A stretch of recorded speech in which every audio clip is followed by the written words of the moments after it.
Hello guys, welcome back to my channel. सबसे पहले तो आप सभी का थैंक्स हमारे चैनल से जुड़ने के लिए। चलिए हम स्टार्ट करते हैं एजुकेशन पेपर 2। ये पेपर हम आपके लिए लेकर आए हैं जून 2019 का पेपर, जो कि ऑनलाइन हुआ था 21/6/2019 को। नेक्स्ट क्वेश्चन है, in the following two set यहाँ पे दो गिवन है। फर्स्ट में इंटरवेंशन आपकी दी गई है, सेकंड में टारगेट स्टेज दिए गए हैं।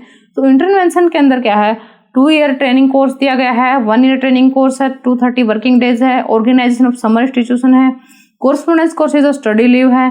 उसके बाद टारगेट स्टेज या ग्रुप यहाँ पे गिवन है, इसके साथ आपको मैच करना है। इन सर्विस ट्रेनिंग का स्टाफ के इन क्वालिफाइड टीचर्स है, प्राइमरी लेवल सर्विस ट्रेनिंग है, सेकेंडरी लेवल ट्रेनिंग है। 81 का राइट आंसर होगा आपका ऑप्शन ए कि जो 2 ईयर ट्रेनिंग कोर्स है, 2 ईयर ट्रेनिंग कोर्स क्या प्राइमरी लेवल के जो टीचर हैं उनको तैयार करने के लिए होता है। उसके बाद जो आपका 1 ईयर ट्रेनिंग है, 1 ईयर का जो ट्रेनिंग कोर्स है वो क्या है, सेकेंडरी लेवल के लिए है। और फिर उसका जो आपका जो ये सी ऑप्शन है, ऑर्गेनाइजेशन ऑफ समर इंस्टीट्यूट, वो किसके लिए है, in service training of staffs के लिए है। और डी जो कोर्सपोंडेंस कोर्सेज जो स्टडी लीव का है, ये अनक्वालिफाइड टीचर्स को तैयार करते हैं। ठीक है, कि ये जो कोर्सपोंडेंस कोर्सेज होते हैं उसके अंदर जो है एक्चुअल नॉलेज टीचर को नहीं आ पाती। 82 क्वेश्चन आपका है, teacher organise and reorganise the presentation in a discussion session being conducted by him her. एक जो टीचर वो ऑर्गेनाइज करता है, रीऑर्गेनाइज करता है किसको, प्रेजेंटेशन को, डिस्कशन सेशन के दौरान जो उसके द्वारा कंडक्ट किया गया है। This will be placed at which stage of the teaching activities, को किस स्टेज के अंदर रखा जाएगा, प्री एक्टिव प्रिपरेशन स्टेज है या फिर प्री एक्टिव प्लानिंग स्टेज है, इंटरेक्टिव स्टेज है या फिर पोस्ट एक्टिव स्टेज है। ये होगा इंटरेक्टिव स्टेज, क्योंकि जब वो क्लास के अंदर होता है, डिस्कशन क्लास के अंदर चल रहा है, तो तब जो टीचर है वो ऑर्गेनाइज और रीऑर्गेनाइज करता है प्रेजेंटेशन को। तो ये कौन सा फेस है, इंटरेक्टिव स्टेज है, यानी कि इंटरेक्टिव फेस भी आप इसको कह सकते हैं। नेक्स्ट क्वेश्चन है, according to Bruner discovery approach, जो ब्रूनर का जो डिस्कवरी अप्रोच है उसके अंदर must of learning with component of which of the following, तो ज्यादा लर्निंग है वो किस कंपोनेंट से आती है। A activation, maintenance and direction, B stimulus situation response and reinforcement, C assimilation accommodation and adaptation, D self motivation, belief, self control and self reaction. 83 का correct answer रहेगा option A activation, maintenance and direction. ये क्या है, Brunner की जो discovery approach है उसके अंदर लर्निंग के कंपोनेंट है। नेक्स्ट क्वेश्चन है, which of the following are example of application of ET to open and distance learning courses. तो ईटी के जो एग्जांपल वो यहाँ पे पूछे गए हैं एजुकेशनल टेक्नोलॉजी के ओपन और डिस्टेंस लर्निंग कोर्सेज के लिए। Modular instructional material, personal contact programmes, massive open online courses, EduSat based instruction, model lectures by an eminent scholar, visit to archives. यहाँ पे करेक्ट आंसर आपका रहेगा ए। यहाँ पे जो मॉडल इंस्ट्रक्शनल मटेरियल है, मासिव ओपन ऑनलाइन कोर्सेज है और जो आपके एजुसेट बेस्ड इंस्ट्रक्शन है, ये क्या है, आपके ईटी के एग्जाम्पल है open and distance learning courses के अंदर। नेक्स्ट क्वेश्चन है, researcher intends to study the adjustment problem of student who are slum developers, what should be sampling procedure used for such a study. एक researcher study करना चाहता है adjustment problems की जो student slum area में रहते हैं, तो वो कौन सा सैम्पलिंग प्रोसीजर यहाँ पे यूज करेगा अपने स्टडी के लिए। Option A simple random sampling, B stratified random sampling, C systematic sampling, D cluster sampling. तो इस तरह के बच्चों के लिए जो टीचर है वो यूज करेगा क्लस्टर सैम्पलिंग। तो इसका राइट आंसर होगा ऑप्शन डी। नेक्स्ट क्वेश्चन है, which of the following generic feature can be associated with the approach of Jurgen Habermas. ये जो जुगन हाबरमस है, इनके अकॉर्डिंग, इनकी एक अप्रोच है, उसके अकॉर्डिंग कौन से जो उसके फीचर हैं जो उससे एसोसिएटेड है, यहाँ पे गिवन है। A personalised approach of modifying teacher behaviour, B emancipatory reflection, C modes of discovering knowledge, D ethical and moral concern, E hypothetical deduction. Answer होगा ऑप्शन सी। सबसे पहले तो इसके अंदर आएगा इमेंसिपेटरी रिफ्लेक्शन। इमेंसिपेटरी रिफ्लेक्शन क्या होता है, जो बंधन मुक्त प्रतिबिंब होता है उसको बोलते हैं इमेंसिपेटरी रिफ्लेक्शन। उसके बाद इसके अंदर जो चीजें इंक्लूड है वो है option C mode of discovering knowledge, knowledge को डिस्कवर करने का मोड। और नेक्स्ट थिंग है हाइपोथेटिकल डिडक्शन, जिसको कहते हैं काल्पनिक कटौती। ये चीजें क्या है, जो जुगन हाबरमस का जो मॉडल है, उसकी अप्रोच है, उसके अंदर ये इससे एसोसिएटेड फीचर है। नेक्स्ट क्वेश्चन है, which of the following are considered indicator of indirectness in Flanders interaction analysis. देखिए फ्लेंडर इंटरेक्शन एनालिसिस पे क्वेश्चन यहाँ पे पूछा गया और इसमें से हर बार एक क्वेश्चन तो आता ही है। फ्लेंडर इंटरेक्शन एनालिसिस के अंदर इनडायरेक्टनेस को कौन इंडिकेट करता है इनमें से। A lecturing, B giving direction, C acceptance of feelings, D praising और इनकरेजिंग, ई क्रिटिसाइजिंग और justifying authority, F using students ideas. देखिए अगर आपने फ्लेंडर इंटरेक्शन एनालिसिस को पढ़ा होगा अच्छे से, फ्लेंडर इंटरेक्शन एनालिसिस क्या एक ऑब्जर्वेशनल टूल है जो कि क्लासरूम में टीचर और स्टूडेंट के बीच की जो वर्बल बिहेवियर होता है उसको क्या करता है, ये क्लासीफाई करता है। और इसके अंदर टोटल 10 कैटेगरीज हैं। तो 10 कैटेगरीज के अंदर जैसे स्टूडेंट टॉक होती है, टीचर टॉक होती है और साइलेंस होता है। तो टीचर टॉक के अंदर जो डायरेक्ट और इनडायरेक्ट जो चीजें आती है उसमें से यहाँ पे पूछा गया है कि इनमें से कौन सी है जो इनडायरेक्ट के अंदर आती है। तो इनडायरेक्ट जो कैटेगरी होती है उसके अंदर क्या आता है फ्रेंड्स, देखिए एक तो आता है एक्सेप्टेंस ऑफ फीलिंग्स, उसके बाद आता है प्रेजिंग और इनकरेजिंग। यानी कि पहले तो टीचर क्या करता है, जो स्टूडेंट की जो फीलिंग्स उनको एक्सेप्ट करेगा, उसके बाद उनको प्रेज और इनकरेज करेगा, ठीक है। नेक्स्ट क्या करता है, यूजिंग स्टूडेंट्स आइडियाज, स्टूडेंट के आइडियाज को यूज करता है। सो इसका जो राइट आंसर होगा वो होगा ऑप्शन डी। नेक्स्ट क्वेश्चन है, which of the following statement explain the immediate concern with reference to the modern scenario. कौन सी जो स्टेटमेंट है वो जो इमीडिएट कंसर्न को जो है शो करती है मॉडर्न सिनेरियो में। तो देखिए evaluating the curricular content at a global level, evaluate करना करिकुलर कंटेंट को ग्लोबल लेवल के ऊपर। B designing curriculum according to each student, हर एक स्टूडेंट के अकॉर्डिंग करिकुलम को डिजाइन करना। C reconsidering the dimension of already design curriculum, reconsider करना है दोबारा से उसके बारे में सोचना जो पहले से ही करिकुलम डिजाइन किया जा चुका है उसके डिमेंशंस के बारे में। D keeping the theoretical curricular part at minimum level, क्या करना, जो थ्योरेटिकल करिकुलर जो पार्ट है उसको मिनिमम लेवल के ऊपर रखना। तो राइट आंसर यहाँ पे होगा 88 का option A, evaluating the curricular content eight global level.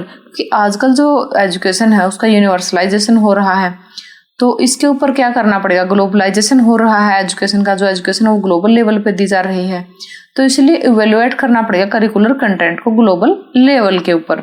Next question है, which of the following sequence correctly reflect Kolbe's experimental teaching learning. देखिए यहाँ पे कुछ सीक्वेंस दी गई है, आपको करेक्टली बतानी है कौन सी है कि जो कोल्ब्स की जो एक्सपेरिमेंटल टीचिंग लर्निंग है उसके स्टेप कौन कौन से हैं। देखिए सबसे पहले तो आपको बता देते हैं, जो कोल्ब्स है ये कोलबर्ग नहीं है, ये डेविड कोल्ब हैं। इनका नाम जो पूछा जा सकता है या ऑप्शन के अंदर पूरा डेविड कोल्ब दे देता है तो आप इसको देख करके कंफ्यूज हो जाएंगे। और एक्सपेरिमेंटल टीचिंग लर्निंग जो है इनकी ये पब्लिश हुई थी 1984 के अंदर। यानी कि आप ये भी कह सकते हैं कि एक्सपेरिमेंटल जो टीचिंग लर्निंग वो अस्तित्व में कब आई थी, 1984 के अंदर। उनकी ये जो थ्योरी है 2 लेवल्स के ऊपर काम करती है। सबसे पहले तो इसके अंदर जो होता है वो 4 स्टेज होते हैं या 4 साइकिल होते हैं लर्निंग के, और उसके बाद जो 4 सेपरेट साइकिल होते हैं, यानी कि 4 सेपरेट स्टाइल भी बोल सकते हैं लर्निंग के। तो आपको इस तरह से इसको याद रखना है, ये 2 लेवल पर काम करते हैं। पहले तो 4 स्टेज साइकिल होते हैं लर्निंग के, और दूसरे जो होता है वो होता है 4 सेपरेट साइकिल होते हैं या स्टेज होते हैं या स्टाइल होते हैं लर्निंग के, वो अलग अलग होते हैं। तो इसका राइट आंसर होगा ऑप्शन डी। सबसे पहले तो क्या करेंगे, फील करते हैं, उसके बाद वॉच करते हैं, उसके बाद थिंक करते हैं, उसके बाद डू करते हैं। यानी कि इसमें क्या होता है, पहले जो होता है इसके ऊपर कंक्रीट लेवल होता है जिसके अंदर क्या होता है, कोई भी जो प्रॉब्लम होती है उसको फील किया जाता है, उसके बाद उसको वॉच किया जाता है, उसके बाद उसके ऊपर कुछ सोचा जाता है और उसके बाद उसको एक्चुअल में किया जाता है।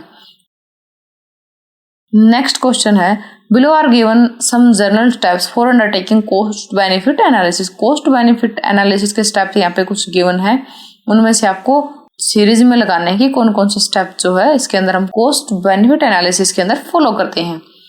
ए describing quantitatively the input and output of the programme, describe करना इनपुट और आउटपुट को, ठीक है, quantitatively. B estimating the social cost and benefit of the input and output of the programme, जितनी भी आपके प्रोग्राम के अंदर जो कॉस्ट लगने वाली है, ठीक है, social cost and benefit of input and output की जो लगने वाली है और जो निकल के आने वाला है, जो बेनिफिट आपको होने वाले हैं उनको एस्टिमेट करना। Next comparing the benefit and cost, D specifying the program and project clearly. देखिए इसके जो स्टेप होंगे कॉस्ट बेनिफिट एनालिसिस के, सबसे पहले तो हम स्पेसिफाई करेंगे प्रोग्राम को या प्रोजेक्ट को, ठीक है।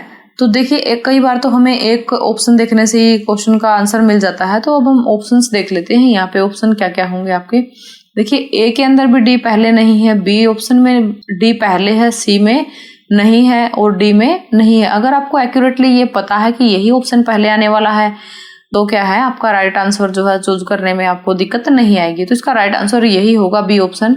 सबसे पहले हम क्या करेंगे, स्पेसिफाई करेंगे प्रोग्राम को, प्रोजेक्ट को।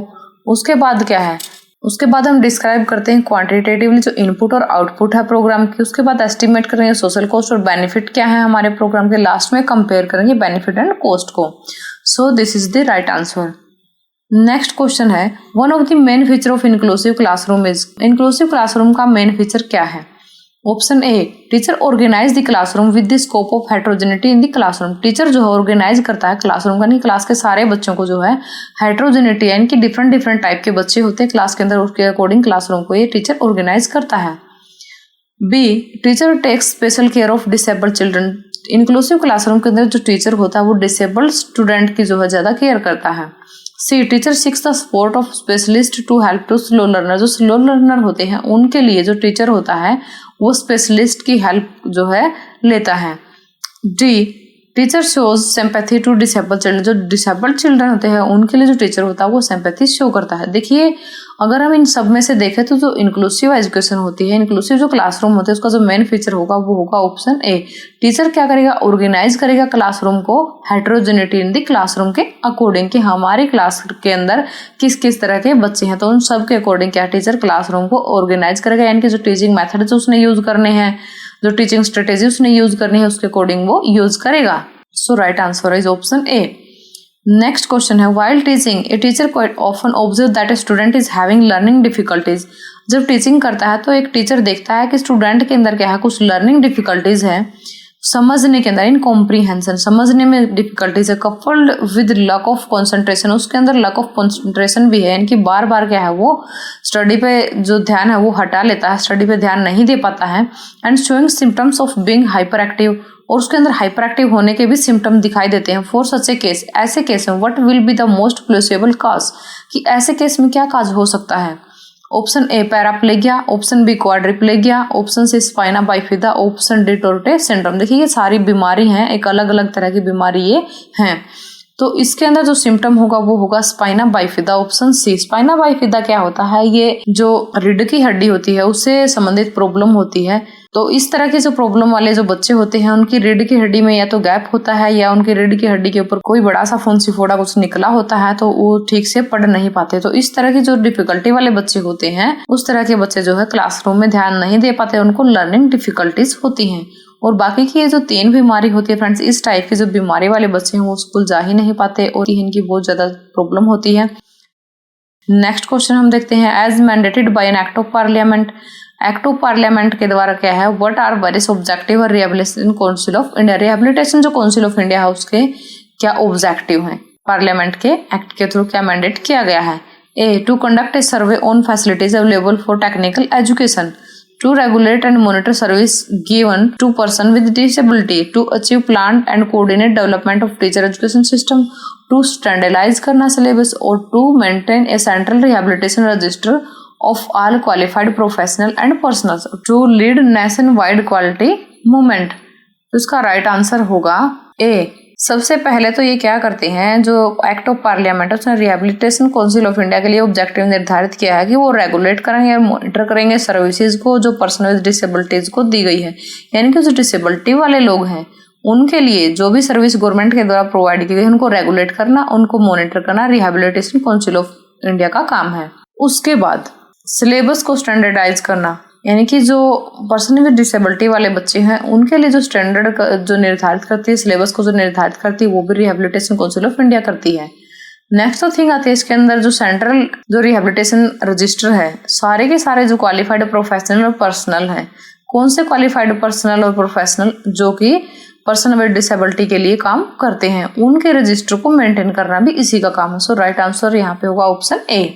नेक्स्ट क्वेश्चन है, which of the following can be positive strength for normal children in inclusive classroom. Inclusive classroom के अंदर नॉर्मल जो चिल्ड्रन होते हैं उनकी पॉजिटिव स्ट्रेंथ क्या होती है वो आपको देखनी है।